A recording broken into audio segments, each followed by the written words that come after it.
If you have something that you're passionate about, pursue it 100%. It doesn't have to be, I mean, if we only just work all the time, one, we're going to be boring. And then two, life doesn't need us just to work. We need to do what's passionate within our hearts, right? Being in the rhythm of where I'm at in life and where my business is currently is so important.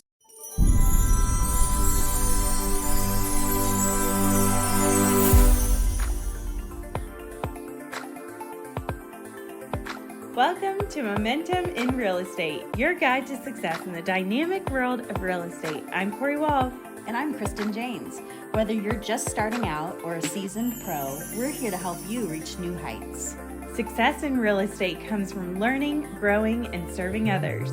Join us as we dive into strategies for lead generation, marketing, market trends, and client relationships. Get ready to ignite your momentum and achieve your goals in real estate. Let's dive in and unlock your full potential. This is Momentum in Real Estate.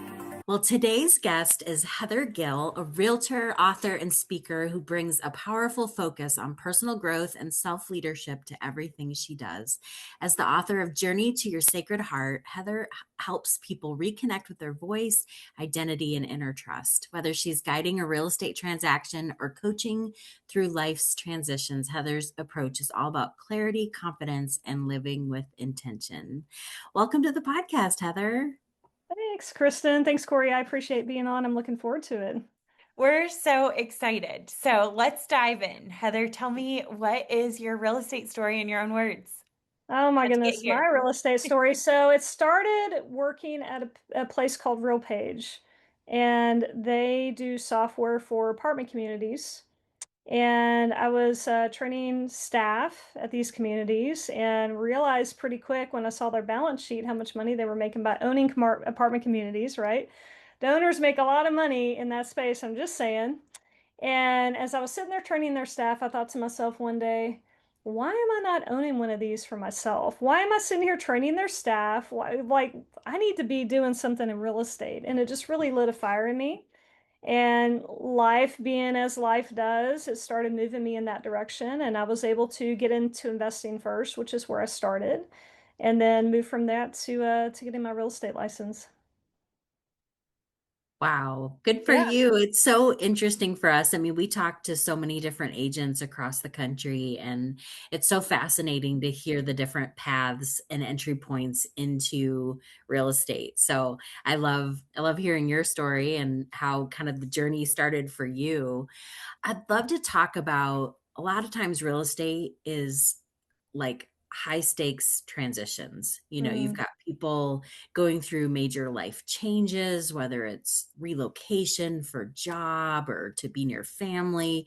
Sometimes it's separation of relationships, divorce, what have you. Tell us about kind of the role that the right agent plays in helping clients navigate those transitions.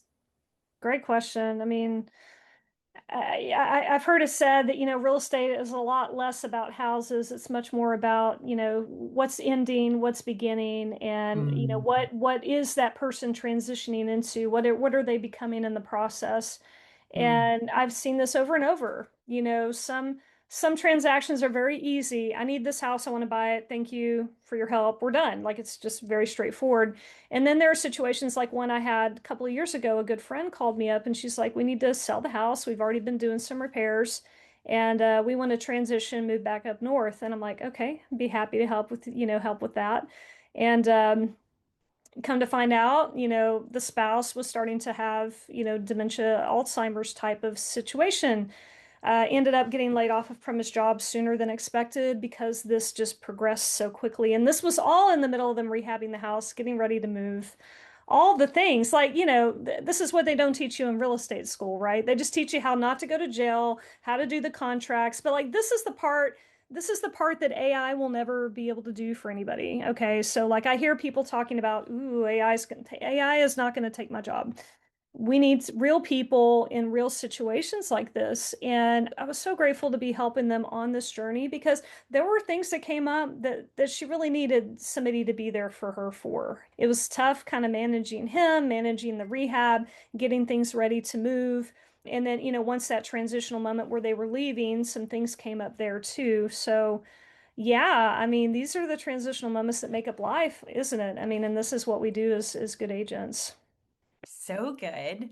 Yeah. So, something we know about you too is you're very good with strategizing on an offer and getting to that point with people. So, tell us about like what the market looks like in Texas right now and Mhm. different like strategies you're using at the moment, because I think that would be really helpful for our listeners. Oh, great question. You know, real estate's such a niche thing, isn't it? People are like, how's the market? And I'm like, well, where do you live? Because let's talk about your zip code, your neighborhood in particular. Case in point, I've got couple of listings that'll go live early April in a certain part of town in Irving. And if you look at the general stats for the city, things are moving fairly well. But when you deep dive into that specific neighborhood, they're not moving as fast. And discounts are happening more often.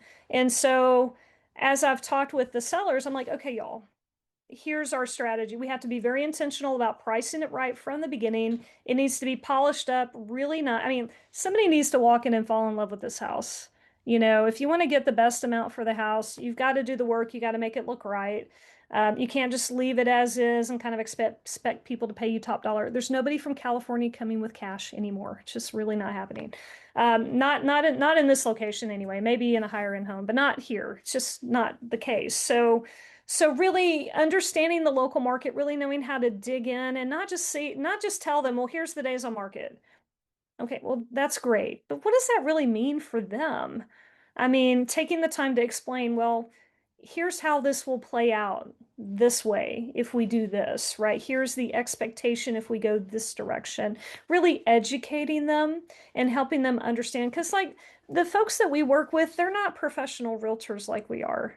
You know, we get used to the numbers. We get used to the little like yeah, we have our own banter, right? We have our own language, our own lingo. We talk amongst ourselves, the shop talk and all that. The average person on the street, we have to like get them up to speed and explain what does this really mean in this case for you? Like, how does this really play out? So, yeah, you know, getting into that nitty gritty, helping them with the story of what that looks like for their house, super important. And here in Dallas Fort Worth, just a really quick thing, we have more inventory than we've had in a very long time, which is great for buyers. But if you're a seller, it needs to look good, needs to smell good, you know, and all the things needs to be ready to go. And it needs to be priced very intentionally because if you're, oh, I'm going to go above and beyond the margins just because I think I can get more, it's going to sit forever. You're going to actually lose money if you do that. So you got to price it very intentionally right now. So true. And I mean, we can relate to that in our market. I think that's a market reality for a lot of realtors right now is really helping sellers get their arms around what's really happening, kind of boots on the ground in the market. How are buyers, viewing their options? How are they handling negotiations? Like that's our job to equip them and prepare them. Heather, I'd love to explore a bit of your kind of coaching background. And I mean, this sort of segues from, working with sellers where you kind of have to like influence their mindset, through data, emotional appeals, whatever it may be. How has your background in coaching really helped shape the way you serve your clients? Great question. I mean, I feel like we're putting on different hats all the time, aren't we? Not only am I the market expert, but I'm also the listing strategist. And by the way, I'm the psychologist and the counselor, the unlicensed therapist. You know what I'm saying? Like we do put on these hats for our clients because people are in transition. You know, I had a client I worked with recently and she was a widower. And I helped her find a great place and helped her through that transition, kind of calming her nerves. You know, yes, this is a great step to take. Yes, this is a great house for you. You know, just really like encouraging her because she hadn't bought anything outside of the marriage. They were married for like 30 something years. So this is a big step. You know, when you're a widower and now you're doing this all on your own. So holding her hand through that, super important. And then doing what you can to help people just really understand the reality in which they live. You know, I had another client, so part of the property for her, and then the other side of the property didn't appraise. I was from the beginning. Here's the comps. Well, I want more. Okay. Let's get it appraised. Appraisal comes in. Here's where it is. Well, I want more. Let's see what happens when we list it. I mean, we did get under contract. We got under contract close to what she wanted. But all the time I'm like, look, the bank is only going to give them so much money. Period. I mean, you can hope and pray all day that but like they're going to appraise it. And if they don't agree with the value, just know it's going to become a problem.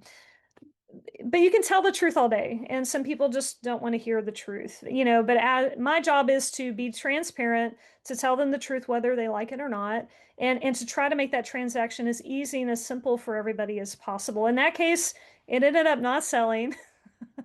I mean, what are you going to do?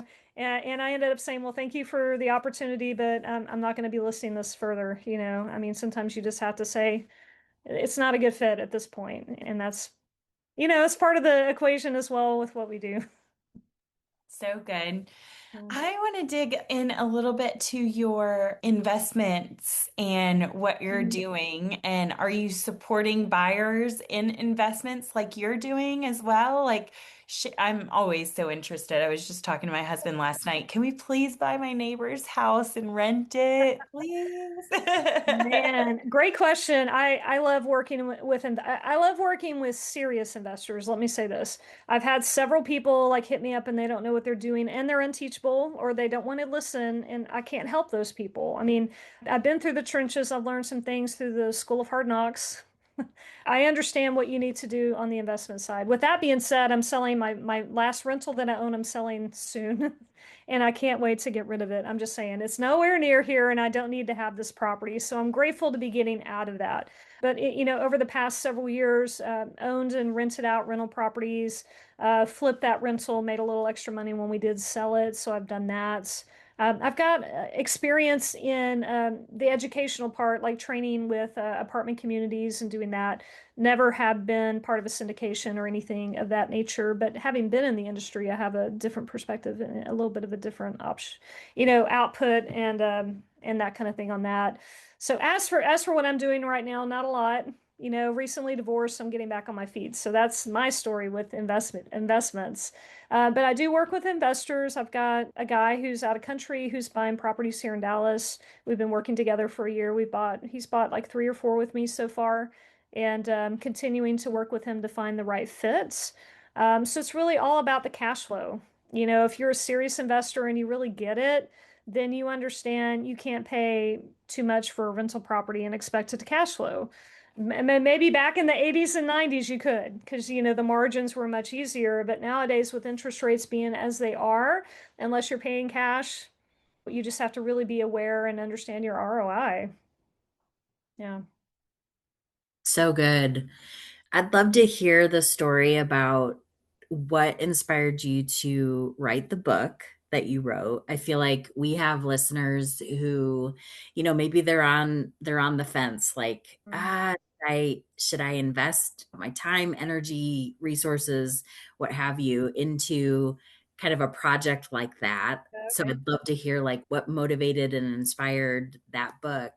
And then what do you say to an agent who is considering some kind of passion project, whether it's, connected to their real estate work, or maybe it's, it's separate from that. But what's your message for that kind of person I listening? love that. First of all, if you have something that you're passionate about, pursue it 100%. It doesn't have to be, I mean, if we only just work all the time, one, we're going to be boring. And then two, life doesn't need us just to work. We need to do what's passionate within our hearts, right? So that would be my comment there. But then I'm still writing this book. So I love that you said about the book that I wrote, because it will be written at some point. But I'm still very much in process. And for what it's worth, here's how I'm writing this book. This book is semi-autobiographical. It's also part of the coaching curriculum that I'm getting out into the world. But here's how I'm doing it. I'm clicking on my phone. I'm using the voice memo app on my Samsung, and then I am dictating what it is I want to talk about in a given chapter. And a shout out to my friend Chris. My friend Chris showed me this method, and I'm like, this way fits my personality way better. Because I can sit here and bang it out on the keyboard, but I like if I speak it out, it'll be done faster, and it's in my voice because it's coming straight out of my head. So I do this. I take that. I throw it into a little a little program I've developed to help clean the grammar and just like put the punctuation marks where they need to be, just to get something down. Because if once I get it down, then I can go back and start like doing the edits and like where does this go and where's the chapter flowing and all of that. So I've got like 200 pages of this voice memo stuff that's collated, if you will. And now the process is going in and starting to finesse it and starting to add more anecdotes and more examples. And then of course the coaching curriculum that'll be part of it. So yeah, so that's where I'm at in the process with that. And you know, it's easier than you think to write a book. We all have something inside of us that's just waiting to get out into the world. And what's stopping you? AI has given us a lot of tools. There's a lot of opportunities to use technology to our advantage. I mean, back in the day, we had keyboards, then we had word processors, and now we have like all these other advancements. And thank God I can just do voice to text because I would be writing this book for the next 30 years otherwise. I'm just saying it would never come That's out. that's brilliant because my friend Jessica Wade and I have written a book, but we did the same thing. We got on Zoom and just chatted, and then we It's put it great. in, and it's yeah, like I could sit down at a coffee shop, but like yeah, I think Yeah. us as realtors are a little ADD for that. So the fact that we were able to communicate and talk and just Yeah. put it into words was so fun. But yeah, it should be published by May 4th, which we're so excited. And Oh, that is going to oh, be that's at good. the Your book, what's your book called, by the way? What's it called? it's called The Power of One Event. Power of One Event. And Nice. Kristin is mentioned in it multiple times because she Okay. helped. But we have a big event. Jessica has a big event coming in Gainesville, Georgia, which is near Atlanta.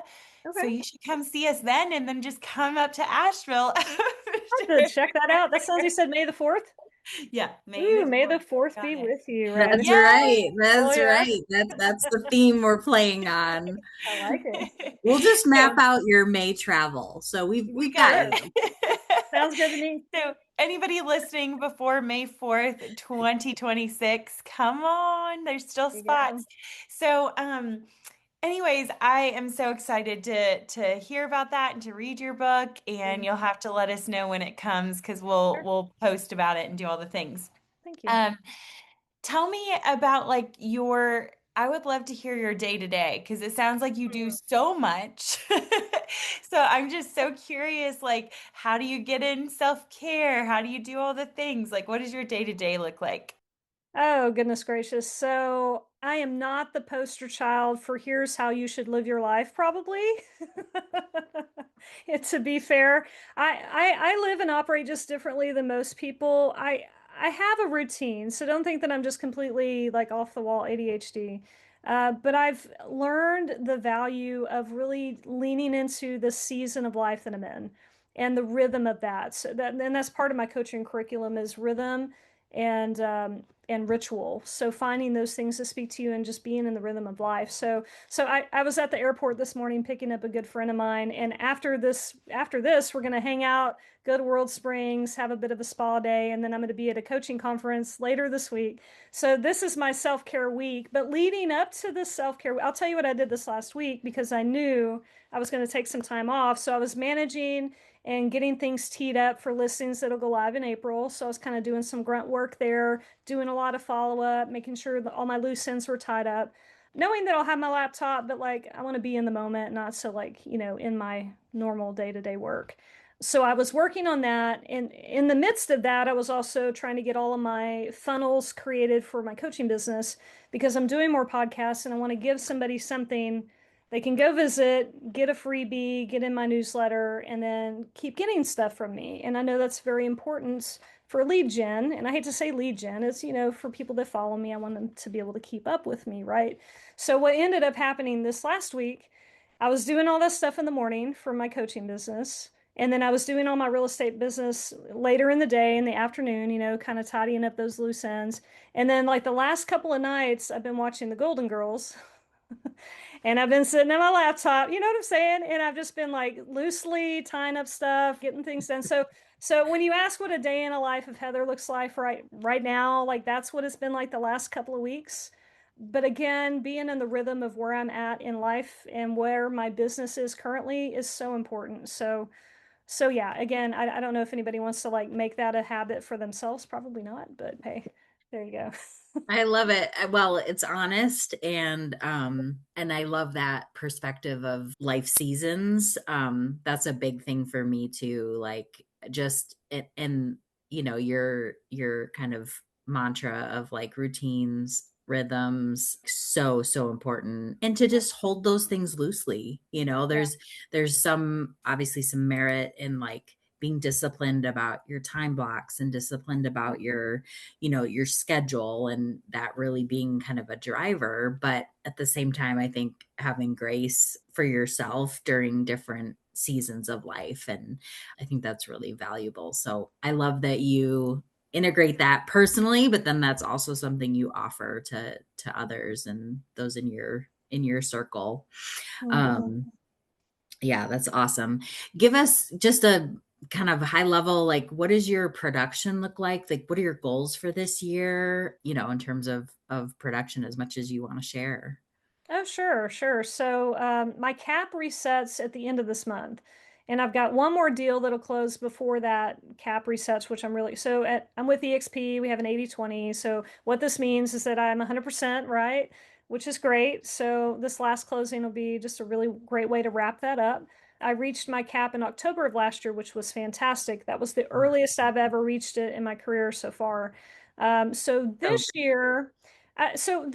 I do have some big goals. I would love to be about 125 gross commission income ish. And I feel like that's very reasonable because I was shy of that last year with everything. And I'm on track to even, I mean, I've got like 4 or 5 listings coming on the market in the next 30 to 45 days. So I think I'm in a really good position to move that way. My business is really more referral based. So I'm different. You know, some agents are like, oh, I'm on the phone from like 9 to 11 and I'm calling everybody in the world and I'm beating the doors down. And I'm like, that is not my jam. God bless you. Have fun with that. Like, that is not how I operate. I get out into the world. I meet people. I do events. I love doing events. You mentioned the one event thing. I can't wait to read your book. I like to do that. I like to be more like this kind of person in the community. You know, let's have fun. Let's do stuff. Let's get together and then have people refer and then have business come in that way naturally to myself. And it's been going very well for me that way in my business. So with all that being said, I'm trying to remember the original question you asked now. oh, just around your production Oh, goals, you know, so just to yeah. give us a picture of that. Yeah, so if I could be about 125 GCI, that'd be fantastic. I'd love to cap August, September this year. You know, last year it was October, so like move that back a little bit. That means I'm moving everything through a little bit faster, which would be great. Mhm. Yeah, so if that jam gets going the way I anticipate it to, then I'll have the flow moving into my business the way I want it to be moving so that I can devote time to doing the coaching and getting that up and running and doing more interviews and hopefully my anticipation is getting on a couple of stages in person. And that's a goal that I have. Yeah. Oh, yay. I Yeah. love that. Well, maybe, this relationship, we can try to help make that happen too. It's Oh, great. that'd be That's fantastic. so Yeah. cool. I love it. Well, thank you so much for your time, Heather. And we really hope we get to meet you at some point. And you've been just Mhm. a breath of fresh air. I hope this was really helpful to all of our listeners. Thank you. Thank you so much. I appreciate it, y'all. Thank you for your time. Thank you so much for joining us on this episode of Momentum in Real Estate. We hope you found valuable insights and strategies to propel your real estate journey forward. If you enjoyed today's episode, be sure to subscribe to our podcast and leave us a review. Your feedback helps us continue to deliver content that resonates with you. Remember, success in real estate is about continuous learning, growth, and serving others. Keep that momentum going and watch your business thrive. Until next time, keep pushing forward and bringing your real estate dreams to life. This is Cory Wall And Kristin James signing off from Momentum in Real Estate.